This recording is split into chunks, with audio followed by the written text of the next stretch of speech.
Welcome back dear students. आज हम पढ़ेंगे how the pollen grains can be germinated in the lab. Pollen grain को lab में कैसे जर्मिनेट कर सकते हैं। पोलन ग्रेन को जर्मिनेट करने के लिए पहले तो हमें पोलन ग्रेन चाहिए, वो हम लेंगे स्टेमन से। स्टेमन फ्लावर से तोड़ेंगे, उसके ऊपर जो स्वोलन पार्ट होता है एंथर, उसको हम स्लाइड के ऊपर, ग्लास स्लाइड के ऊपर झाड़ेंगे और उससे कुछ पाउडर ग्लास लाइट के ऊपर झड़ जाएगा। हम एक ड्रॉप लेंगे ऑफ द 10% शुगर, पानी में घोलेंगे शुगर को 100 ग्राम 100 ml पानी के अंदर हम 10 ग्राम चीनी घोल लेंगे, शुगर घोल लेंगे, ग्लूकोज ले लें, हम ग्लूकोज ले लेंगे और उसको जब हम घोलने के बाद 15 से 30 मिनट तक हम उसको रखेंगे एंड देन उसको हम माइक्रोस्कोप में देखेंगे। यू विल ऑब्जर्व सम, हम देखेंगे कि कुछ जो पोलन ग्रेन्स हैं उनमें से इस तरह की पोलन ट्यूब बाहर आ गई है। This is how we can grow the pollen grains. So let's read how the pollen grain can be germinated in the lab. Pollen grains can be germinated by dusting some pollens, कुछ pollen को dust कर लेंगे, झाड़ लेंगे from the flower such as pea flower ले सकते हैं हम, चिकन पी ले सकते हैं, क्रोटेलेरिया ले सकते हैं, बालसम और विंका रोज़ा सदाबहार जिसको बोलते हैं उसको ले सकते हैं। On a glass slide containing A drop of sugar solution. After about 15 to 30 minutes observe the slide under low power lens of microscope. Pollen tube coming out of the pollen grain can be observed. Now next question, what is double fertilization? ये मैंने तुम्हें बताया था कल भी। Double fertilisation क्या है मैं तुम्हें आज दोबारा से एक्सप्लेन कर देता हूँ। देखो, जब पोलन ट्यूब ओव्यूल के अंदर एंटर कर जाती है, ये ओव्यूल है, ये एंटर कर गई पोलन ट्यूब यहाँ से, ये माइक्रोपाइल है। देखो, ये मैंने पहले बताया हुआ है तुम्हें, ये क्या है सारा इंटेगुमेंट, जहाँ इंटेगुमेंट एब्सेंट होती है उसको माइक्रोपाइल बोलते हैं। इस माइक्रोपाइल के थ्रू पोलन ट्यूब एंटर होती है। पोलन ट्यूब के अंदर दो मेल गैमीट होते हैं, 1 and 2। एक मेल गैमीट एग के साथ फ्यूज करता है, that is called generative fertilisation, इससे जाइगोट बन जाता है। दूसरा मेल गैमीट इन दो पोलर न्यूक्लियाई के साथ फ्यूज करता है, क्योंकि यहाँ 3 न्यूक्लियस फ्यूज हो रहे हैं इसलिए इसको हम ट्रिपल फ्यूजन भी कहते हैं। So triple fusion and this generative fertilisation, दो फर्टिलाइजेशन हुई इसलिए हम इसको बोलते हैं डबल फर्टिलाइजेशन। अब हम इसको पढ़ लेते हैं। देखो, it is the fusion of 2 male gamete with 2 different cells in the same embryo sac, एक ही एम्ब्रियो सैक के अंदर to form the 2 different structure. It is found only in angiosperm, ये सिर्फ एंजियोस्पर्म्स में होता है। एंजियोस्पर्म्स क्या है? फ्लावर बियरिंग प्लांट को हम एंजियोस्पर्म्स कहते हैं। मैंने पहले भी तुम्हें बताया है 5 तरह के प्लांट होते हैं, algae, bryophyte, pteridophyte, gymnosperm and angiosperm. Algae में एम्ब्रियो नहीं बनता है, वेस्कुलर टिश्यू नहीं होता है। ब्रायोफाइट के अंदर एम्ब्रियो बनता है, वेस्कुलर टिश्यू नहीं होता है। टेरिडोफाइट में वेस्कुलर टिश्यू भी होता है लेकिन सीड नहीं होते हैं।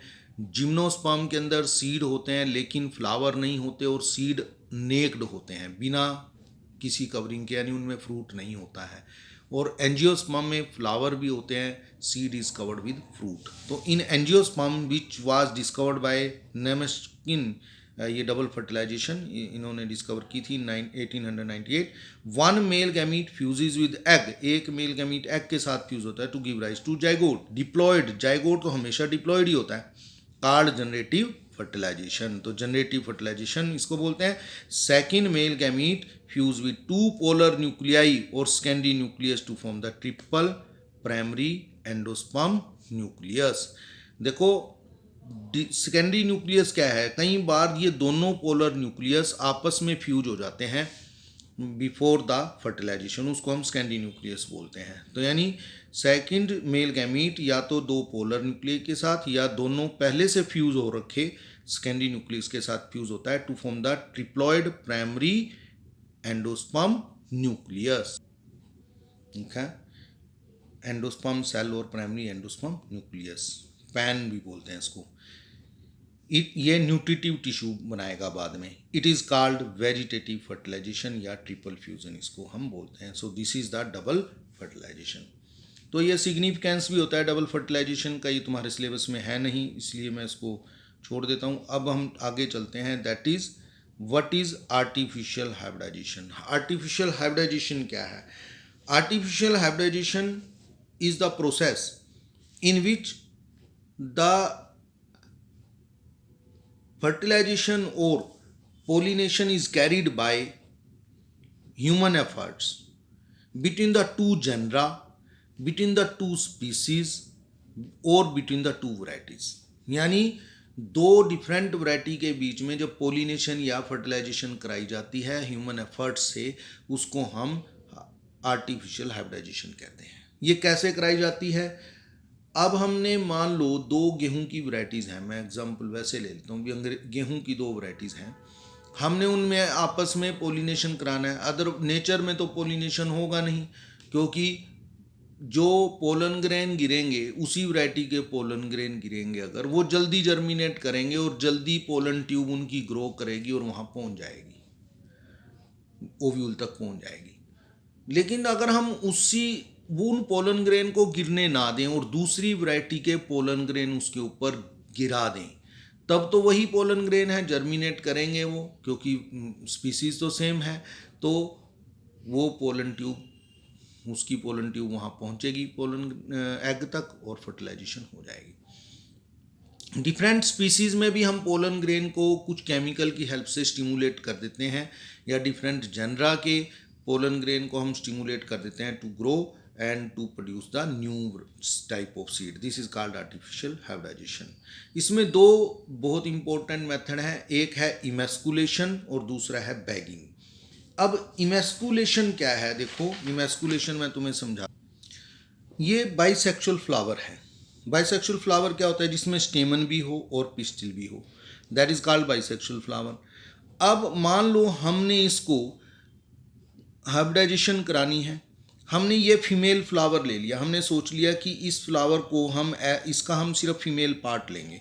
तो हम क्या करेंगे, इन बड कंडीशन, बड यानी जब फ्लावर खिला नहीं है, हम उसको हाथ से खोलेंगे, खोलने के बाद उसमें से ये स्टेमन, इसको हम फोर्सेप यानी चिमटी की हेल्प से पकड़कर निकाल देंगे, या फिर हम गर्म पानी डालेंगे जिससे ये स्टेमन झड़ जाए।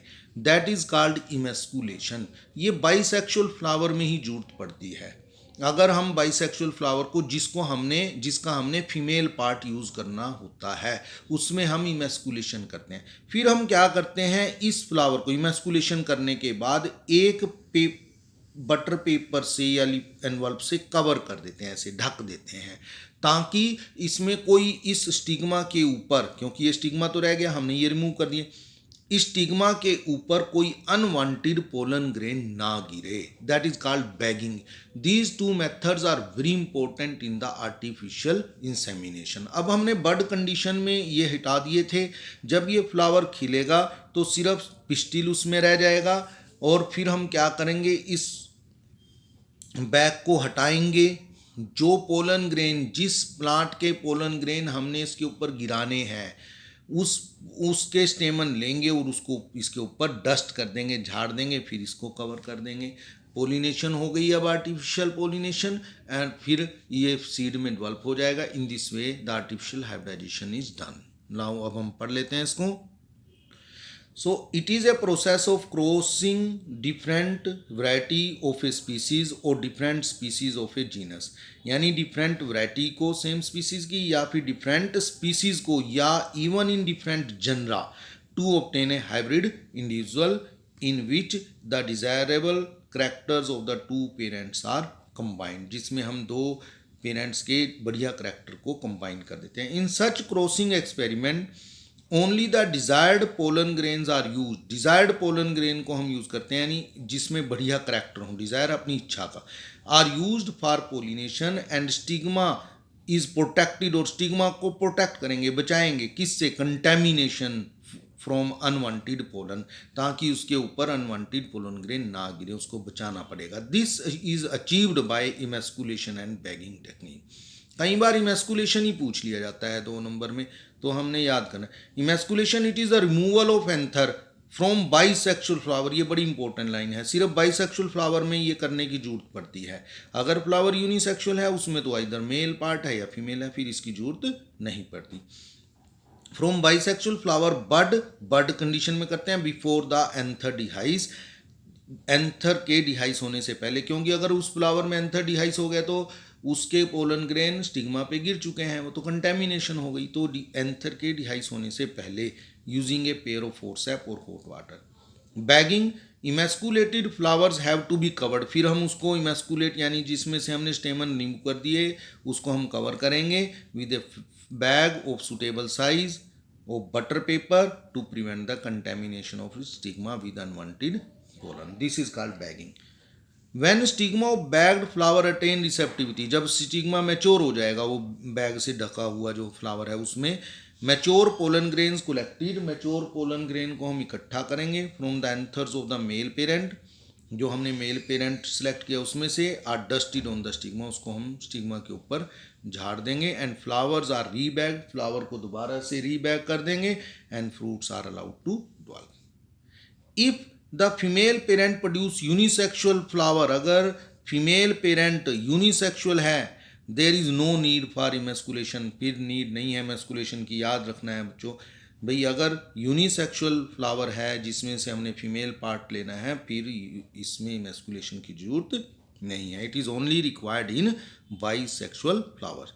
Female flower bud are bagged, उसमें सिर्फ बैग करेंगे, उसको हम ढकेंगे बिफोर द फ्लावर ओपनिंग ताकि कंटेमिनेशन ना हो। When the stigma become receptive, और जब स्टिग्मा मैच्योर हो जाएगा, pollination is carried out using desired pollen and the flower is rebagged, और फ्लावर को दोबारा से ढक देंगे। आज हम इतना ही करेंगे।